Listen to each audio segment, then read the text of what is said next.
Fala pessoal, Lucas Roberto aqui. É, Essa é a nossa análise de sempre, mas dessa vez eu estou aqui sozinho. Eu tô sem o meu parceiro Alisson, eu tô sem a Karine também. Eles estão nos Estados Unidos, cobrindo o Pan Kids, enfim, e tantos outros eventos. Então eu fiquei responsável aí por conduzir isso aqui sozinho. Obviamente eu vou precisar da compreensão de vocês, pois eu não tenho a habilidade do Alisson de conduzir os vídeos. Eu tenho uma habilidade relativa de fazer as análises, mas na condução aqui eu não sou tão bom, então vou pedir para que vocês compreendam esse lado. Dito isso, vamos começar aqui agradecendo as patrocinadoras do BJJ Cria, tá? Então é Nova Dash e All About Jiu-Jitsu, que é a nova patrocinadora aqui do canal. Então, um salve para as patrocinadoras e obrigado demais aí por continuar nos apoiando. Vamos nessa. A análise ela é 100% voltada para o BJJ Stars. Acho que a análise ela se desenrola ainda melhor para o fim do vídeo, até porque quem assistiu sabe das polêmicas e é, eu quero ficar um pouco, falar um pouco sobre essa polêmica que aconteceu nesse fim de semana. Então, vamos lá. Vamos primeiro começar falando sobre o evento. Eu tô aqui com minha colinha, então volta e meia eu vou olhar para baixo aqui porque eu tô aqui com minha colinha, tá? Então, falando sobre estrutura, melhor do mundo, né? BJJ Stars é absurdo o que o BJJ Stars consegue entregar de estrutura no evento. Eu não estava lá, mas obviamente eu consegui ver e eu sei a dimensão do evento porque eu fui em quase todos os BJJ Stars.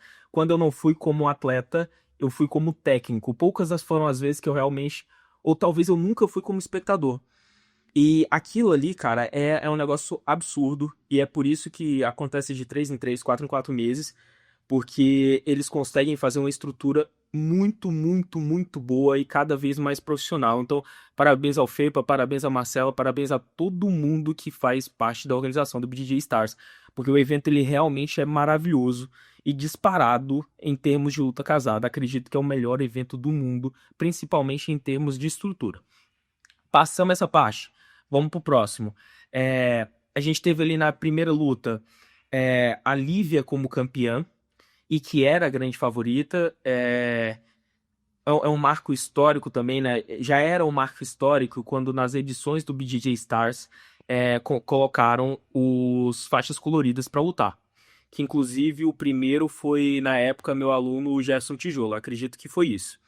E agora a gente tem as primeiras meninas lutando nesse evento e não deixaram barato. A Lívia lutou muito bem, ela tá muito acima. Obviamente, eu não quero ficar aqui só não o fato de só exaltar porque ela merece pelo jiu-jitsu que tem, mas eu acho que muitas vezes isso também pode atrapalhar uma estrela que tá surgindo, mas fica aqui o meu fica aqui a minha admiração pelo jiu-jitsu que ela vem mostrando e ainda assim também pela pouca idade que tem. Ela se mostra muito madura como atleta. Luta 2, a luta do Mateu e do Pablo. Cara, o Mateu, ele é um cara que ele tem esse perfil e eu falo que eu acompanho todos os atletas do cenário, tá? Todos os atletas do cenário eu acompanho e já acompanhei mais porque eu era técnico. Então, quando eu era técnico, toda essa galera lutava ali com os meus alunos. E o Mateu tem esse perfil que é um cara extremamente agressivo, que não para de ir pra frente, não sei o quê. Enfim, ele acabou tomando uma queda no início da luta. E essa queda ele fez um ataque nas costas e depois caiu por baixo, 2-0. E esses 2-0 ficaram até o final da luta. O Pablo é um excelente atleta e é um excelente também, ele consegue jogar muito bem com as regras. Então, ele conseguiu manter a luta ali. Vi pouquíssimo ataque do Pablo, via uma dominância muito grande do Mateu, mas no fim do tempo de 7 minutos, o Mateu ficou com 0 e o Pablo com 2, o que deu a vitória pra ele. Mas foi uma excelente luta, cara. É a primeira, eu acho que já é o primeiro evento deles, ou o segundo evento que eles estão lutando. Acredito que eles lutaram o Rio Grande Slam antes, como faixa preta. E, cara, tem mostrado um jiu-jitsu muito legal. Então, cara, parabéns para os dois. Porra, eu vou dar os parabéns principalmente ao Mateu, né? Porque lutou demais. Óbvio, o Pablo saiu como vencedor, mas não foi o que melhor lutou. E tudo bem. Isso é a luta. A luta é assim, jiu-jitsu é assim, tá? Luta 3, Cyborg e Yatan. Então a gente pega o grande ou um dos grandes favoritos, que é o Cyborg, né? Por todo o currículo, por toda a história, por toda a experiência, e pega o Yatan, que é um excelente atleta, que tem hum, excelentes resultados, mas ainda não foi um cara, ou quer dizer, até esse fim de semana não tinha sido um cara que tinha testado o jiu-jitsu dele no gi contra um top mundo. Um cara que já lutou ADCC, ou um cara que performa muito bem no ADCC. E o Yatan, cara, ele simplesmente dominou a luta. E existe uma questão ali com o Yatan, cara, que ele é muito bom de queda e contra-golpe, e ele é muito grande. Então, o que eu senti foi que o Cyborg ele foi se enrolando na luta, porque o Yatan, cara, é difícil de colocar ele pra baixo. Então, o Cyborg ele teve a atitude de puxar. Mas, cara, não é a melhor atitude pra fazer com um cara como o Yatan. Eu acredito que qualquer atleta do GP que tivesse caído por baixo contra o Yatan teria perdido a luta. O Yatan é um cara que tem muita pressão e o pior de tudo é que é muito difícil desequilibrar ele. Dominou a luta, teve um momento que gerou dúvida, que foi a chave de a Ryuki que o Cyborg fez, mas o Yatan dominou a luta e saiu com a decisão dos juízes e surpreenderam muita gente, tá? O Cyborg, em maioria das lutas que ele faz no Gi, ele é um grande favorito, mas dessa vez o Yatan foi lá e mostrou o quanto tá na vontade e o quão bom de jiu-jitsu é. E é bom nos dois, tá? Bom no sem kimono, bom de kimono, e eu acho que se botar pra sair na porrada também é muito bom. Dito isso, a gente avança pra quarta luta, Fabrício versus o Javier. Era uma luta que eu imaginava que seria a melhor luta possível pro Fabrício, né? O Javier era um cara grande. Eu já tinha cantado a pedra das quedas do Fabrício. O Fabrício, e eu falo porque eu já treinei com o Fabrício, a gente já foi parceiro de treino, e o Fabrício ele é um cara que ele tem muita queda de quadril e extremamente técnica, não tem absolutamente ninguém no GP. Ou, cara, são poucos os caras, e se tiver alguém no mundo do jiu-jitsu que consegue performar a queda como o Fabrício, eu acredito que não tem. Tá? Eu acho que o Fabrício é o melhor judô do jiu-jitsu, falando no mais alto nível, dos caras que estão na prateleira aqui em cima, dos caras que são campeões mundiais, dos caras que estão no ADCC. Eu acho que o Fabrício é a maior prateleira de judô no jiu-jitsu. O Fabrício ele conseguiu duas quedas limpas no Javier. E quedas de quadril, né? Quedas essas que o lance da diferença de peso ele impacta pouco. É diferente, por exemplo, de uma double leg. Imagina que o Fabrício ele tenta entrar uma double leg no Javier e o Javier faz um sprawl. Então, o peso aí começa a contar, mas quando é quadril gera uma alavanca muito forte, fica muito mais fácil levar. E foi aí que o Fabrício levou, dominou a luta, dominou e se saiu super bem, cara. É impressionante ver o Fabrício lutar. É impressionante a coragem que o Fabrício tem. Eu acho que ele tava com 72 quilos lutando absoluto, cara. Então, esse é um ponto excelente pra colocar. Luta 5, Raisan, que eu acho que era o atleta que estava mais pesado no GP, versus Eli Brás. Foi uma luta que demorou muito, que não demorou muito, 1 minuto e 40 de luta. O Raisan ele já tinha mostrado em alguns momentos o contragolpe. Acho que, e aí é uma opinião técnica, tá? E eu me incluo nisso. Eu acredito que a galera do jiu-jitsu que troca em pé acaba não entendendo a dinâmica da luta em pé e acaba fazendo a luta em pé de uma forma mais monótona e tentando fazer uma entrada só, ao invés de fazer combinações de entrada. O que fica muito claro para quem tá defendendo saber qual a defesa que tem que fazer. E aí, o Raíssa já tinha feito, eu acho que um ultimata. E depois ele faz um contragolpe que ele cai numa posição de muita vantagem contra o Eli. E aí, cara, foi o começo do fim. Pegou as costas, fez um mata-leão, esgana-galo, enfim, e finalizou. E imagina, né, cara, um cara de 2,04 m que tá com 112 quilos, cara, ele pode estrangular na sua testa. Improvável que você não bata. Então, saiu bem com a vitória, né? Achei que o Eli tava com muita vontade, eu acho que é o primeiro BJJ Stars dele e é compreensível demais, cara, demais, porque o BJJ Stars é um palco gigantesco e pra quem luta no Brasil é um sonho lutar naquele lugar. Então é compreensível essa vontade e que é melhor perder assim do que perder com medo de ir pra frente. Então, cara, obviamente o resultado é ruim, mas a atitude é boa. Então eu levanto esse ponto positivo aí pro Eli, tá? Luta 6, Devonte versus Pedro Marinho. Foi uma luta que acabou empatada nos pontos, né? Mas as duas lutas do Pedro Marinho e a terceira também poderia ter acabado empatada. Mas não é um empate que alguém tem dúvida. É um empate claro da vitória do Pedro. E é um empate que favorece, que assim, que o Pedro foi muito mais dominante. Então, esse empate contra o Devonte, o Pedro chegou nas costas, enfim, fez uma série de posições, acabou a luta no Norte-Sul a partir de uma inversão, tomou todas as iniciativas da luta, e é importante frisar isso. A regra do ADCC, ela é totalmente diferente da regra da IPJJF. Eles privilegiam no empate quem tomou atitudes na luta. Então, Pedro Marinho avançou essa luta, né? E logo depois a gente já tem a luta 7, que é a luta do Sérgio Pichilinga, que é um excelente atleta, versus o Luiz Marques, que também é um excelente atleta, mostrando o quanto os Masters ainda estão aí, e não só estão aí, cara. Essa comunidade ela tem crescido ainda mais. E foi uma luta que acabou com 2 minutos e meio de uma movimentação que poderia ter sido feita em 8, de tanta movimentação que teve. Mas o Sérgio acabou ali chegando nas costas, ele já chegou nas costas mais de uma vez. Cara, hoje. Eu chutaria aí que ali no BJJ Stars era o cara que melhor fazia Scramble. A partir do Scramble ele chegava nas costas, enfim, tem um jiu-jitsu muito solto. É um cara extremamente perigoso e mostrou isso nessa luta contra o Luiz Marques, que é um excelente atleta, né? Eu tinha apostado no Sérgio principalmente pelo ritmo de luta dele. É um cara que compete consistentemente. Então isso faz muita diferença na hora que você vai lutar.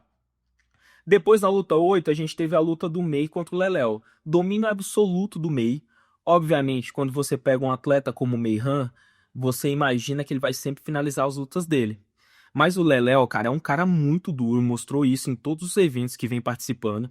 Foi campeão europeu, se saiu super bem no Pan-Americano, lutou de igual no Mundial. É um excelente atleta, está em desenvolvimento, não sei se é o primeiro ano dele como faixa preta. E que, cara, é, quando você olha o ponto é pouco, 2-0. Mas você depois vê 8 vantagens pro Meihan, que é muita coisa. Então o Meihan, ele fez ataques que geraram 8 vantagens nele. Chegou inúmeras vezes nas costas do Léo. O que eu vi ali que o Mei não conseguia estabilizar as costas do Léo? Quando o Léo sentia que ia perder a briga de passagem de guarda e virava de costas, ele virava mais rápido que o Meihan. E o Meihan não conseguia controlar, cadenciar essa virada do Léo, o que fazia com que ele começasse mais rápido na defesa e aí ele conseguiu concretizar mais defesas dentro dos ataques do Meihan. Ainda assim, cara, foi uma luta de total domínio do Meihan. Voou muito, voou muito. E, cara, mostrou o porquê ele é o cara, né, ou um dos caras aí, pelo menos no top 3 dos pesos leves. Do galo ao leve, cara, é ele mais dois, não tem o que fazer. O cara tá muito acima, né? E é aquilo que ele fala, né, cara? Ele luta de pluma, de pena, já ganha de pluma, pena, luta de leve. É quase como se fosse aí uma versão nova do Leandro Lô com um estilo diferente, né? Pra quem lembra aí o nosso queridíssimo e lendário Leandro Lô venceu em 5 categorias, né? Se eu não me engano, ele ganhou de leve, ganhou de médio, meio pesado, ganhou de pesado e ganhou o absoluto. Foram 5 categorias, sem contar as finais que fez. Então o Meihan vai ser difícil chegar nessas 5 aí, eu não duvido. Mas é um cara que já ganhou 2 categorias em mundiais, eu acho que só tem 25 anos, né, cara? É, Dito isso, luta 9. Não quero ficar enrolando muito. Raissan vs Yatan. Yatan, mais uma vez, com um atleta que já é mais testado, com um cara que já lutou a DCC, com um cara que inclusive já finalizou o Cyborg. Cara, é muito difícil fazer as coisas no Yatan. Então, derrubar é muito difícil. E se você puxa ele, é muito difícil também fazer alguma coisa. E o Yatan, ele já estava experimentando esse arm drag dele contra o Cyborg, mas não conseguiu. E aí na luta com a Raissa ele faz um arm drag, chega do single leg, derruba e concretiza a luta ali. E se mantém por cima ali, faz os 2-0. Não era o favorito, mas chega na final sobrando muito e isso foi muito legal de ver com duas guerras, cara. Duas guerras com caras que fisicamente é difícil lutar. Eu estou excluindo o lado técnico, tá?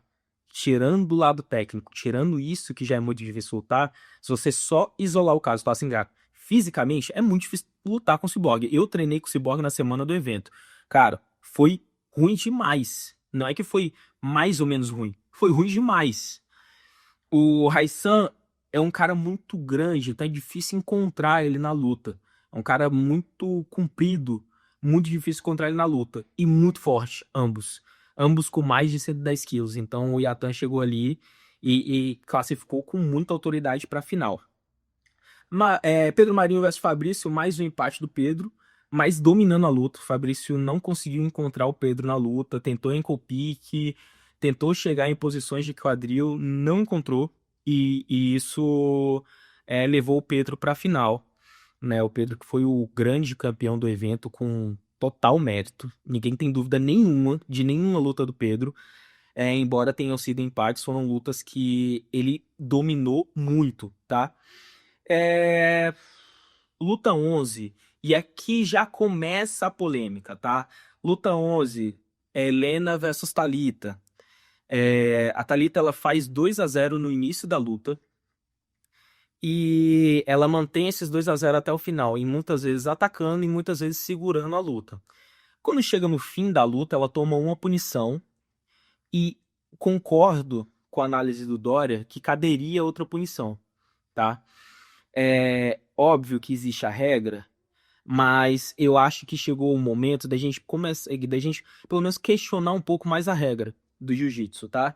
É, O atleta que está de joelho no chão, e aqui eu quero mais uma vez falar com vocês que eu estou excluindo o fato de conhecer ou não, de gostar ou não, enfim, de qualquer coisa que seja pessoal, tá?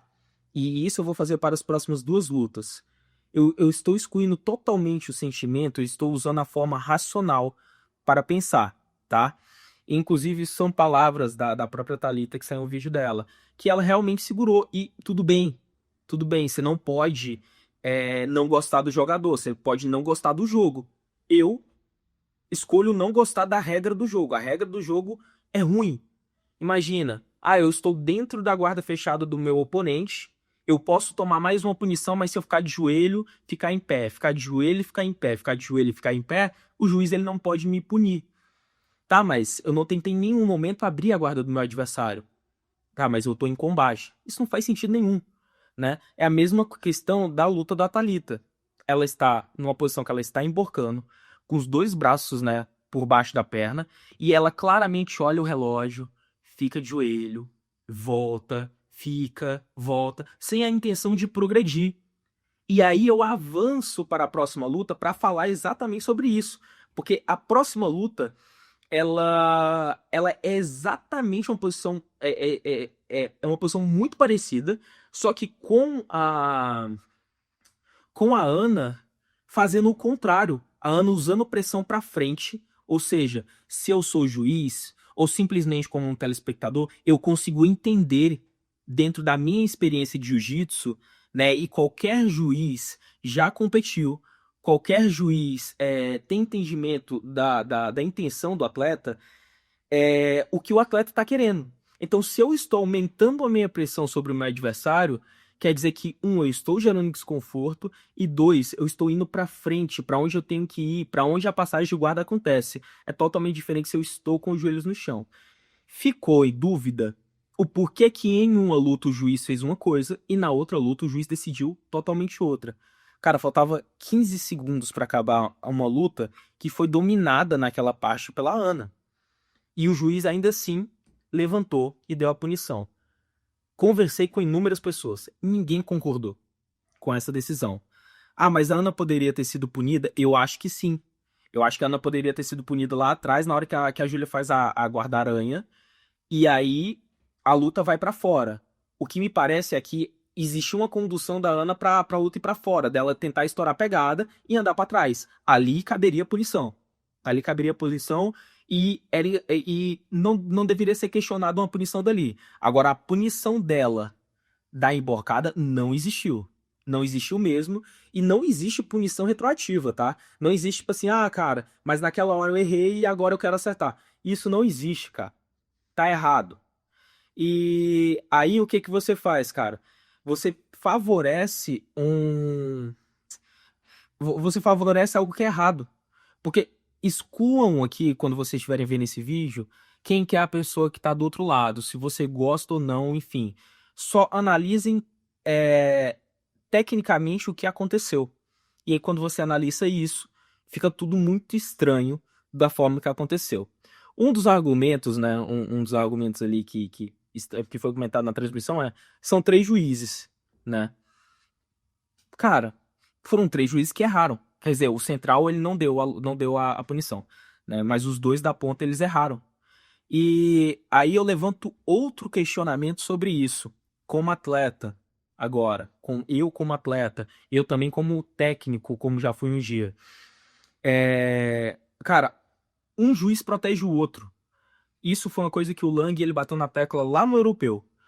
Quando você questiona uma coisa para o juiz, a regra ela é quase toda subjetiva, né? Ela é boa parte da regra, quase toda é um exagero, mas boa parte da nossa regra ela é subjetiva.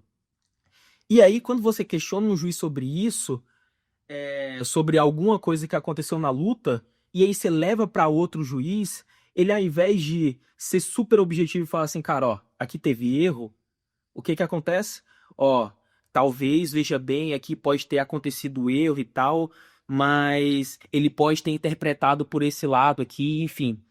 É errado, cara. É errado. A gente precisa ser mais objetivo com as nossas regras. Isso é uma ideia para o esporte, para que a gente consiga evoluir. Porque uma pessoa que é leiga, ela sequer consegue entender o que aconteceu ali, né? E aí, se ela tenta entender pelas duas lutas, ela entende menos ainda, tá? Então, mas aí pensando pelo lado positivo, cara, foi a melhor coisa que poderia ter acontecido na luta dessas duas. Por quê? Óbvio que é ruim perder. E óbvio que também pra Júlia é ruim ganhar do jeito que ela ganhou. A Júlia, e aqui deixa eu falar um pouquinho da Júlia, tá? É uma excelente atleta, cara, campeã de qualquer coisa que compete. É muito boa atleta mesmo, dá pra ver que é extremamente dedicada. Eu nunca tive uma conversa com a Júlia, mas dá pra ver que é uma menina que é muito gente boa. É, e para as duas, isso pode ter sido a melhor coisa que aconteceu. Porque, ficou dúvida, e a maioria das pessoas acredita que aquela luta a Ana ganhou. E dois, levantando uma bola aqui e depois não digam que eu tenho bola de cristal, tá? Talvez essa seja a primeira luta principal de um evento do BJJ Stars por duas mulheres, tá? Excluindo o GP, tá? Eu não estou colocando aqui o GP porque já esteve GP. Eu estou falando de uma luta confirmada. Eu acho que essa tem engajamento para ser uma luta principal do BJJ Stars, é a primeira da história e vender muito mais e fazer com que essas meninas ganhem muito mais dinheiro do que elas ganharam agora com essa luta e que elas tenham muito mais projeção. Então, não é de todo ruim. Pelo contrário, como atleta, eu adoraria uma situação dessa, embora tivesse sentimento de injustiça. Mas o meu questionamento ele é diretamente com a arbitragem. Falando também em arbitragem e pensando no BJJ Stars, seria muito mais legal se misturasse a regra do ADCC com a regra da IBJJF. Só a parte de ir pra fora, tá? Porque, cara, já tá fazendo evento, ao menos coloca essa regra junto, velho. Porque é muito ruim, às vezes a posição tá boa, velho, e ela vai pra fora, quando volta dentro, essa posição volta em pé. Não faz sentido nenhum eu progredir pra chegar até ali. Então você já está tendo uma regra que premia isso mesmo do lado de fora, que premia a outra também, que premia quem tá lutando de kimono, tá? Acho que não esqueci nada em relação a isso. Não façam das minhas falas uma fala polêmica. Acho que não é. Acho que é só uma fala verdadeira. E acho que é importante a gente tentar construir junto aos juízes é, essa história. Uma conversa, um diálogo, é sempre um monólogo, né? É difícil conversar, você nunca consegue, você não tem para quem recorrer quando você perde. E pouquíssimas vezes ou nunca aconteceu de algum juiz, né, que é outra coisa que o Lug também falou, levantar a mão e falar assim, pô, cara, errei. Errei aqui, desculpa, errei. Cara, não tem problema, todo mundo erra. Se não for má intenção, beleza, todo mundo erra. Mas isso acontece bastante, cara. E é importante a gente conseguir ter um sistema de regras que sejam que sejam melhor avaliados e que a gente tenha, talvez até num futuro próximo, algum tipo de punição para isso, porque é muito errado, tá? E aí a gente vai para a luta final, uma luta que poderia ter sido o terceiro empate do Pedro, mesmo com toda a dominância. E aí foi uma coisa que eu gostei do Yatan, cara. Já tava perdendo, faltava 40 segundos, não se importou que o Pedro é muito bom de guilhotina e foi pro tudo ou nada. Tudo bem, foi finalizado, né? Porque é o melhor golpe do Pedro. E aí, cara, tanto faz quando você tá perdendo por uma vantagem, por punição. Se você não tá achando nada, tenta alguma coisa. Ah, mas foi finalizado. Eu já ia perder mesmo. Já ia perder. Não tinha muito o que fazer. Então, foi pro tudo ou nada e foi excelente o que fez ali, né? Mas o Pedro, cara, voou muito, lutou demais esse evento e fica claro que a próxima luta do Pedro, e aí a gente entra num, num ciclo aqui vicioso, tá? Porque no Who's Number One, é, o Pedro, a próxima dele possivelmente seria o Mika. O Mika também é campeão do BJJ Stars, peso médio no gi. E aí também fica essa luta pro BJJ Stars. Óbvio que só uma das plataformas deve fazer essa luta acontecer. Mas essa luta pode acontecer em qualquer uma das duas plataformas. Então, vai ser muito legal ver eles dois lutarem. Pedro tá muito bem. E, cara, tem total mérito em todas as vitórias. Não passou risco, né? Ele foi um atleta que lutou com quem lutou e não passou risco nenhum. Então, isso foi muito legal. Dito isso, galera, quase meia hora de análise. Me esforcei aqui para tentar lembrar os pontos nos quais eu queria colocar. É, Primeira vez fazendo sozinho, então, por favor, compreendam se eu errei alguma coisa. O Alisson aqui, ele vai direcionando, ele vai tudo ficando muito mais fácil.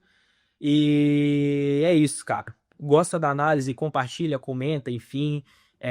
Diz qual é a melhor dinâmica aqui para que a gente consiga continuar melhorando esse trabalho aqui, trazendo mais do que análise, trazendo informação para contribuir para a comunidade. Fechou? É isso. Beijo no coração de vocês. Os.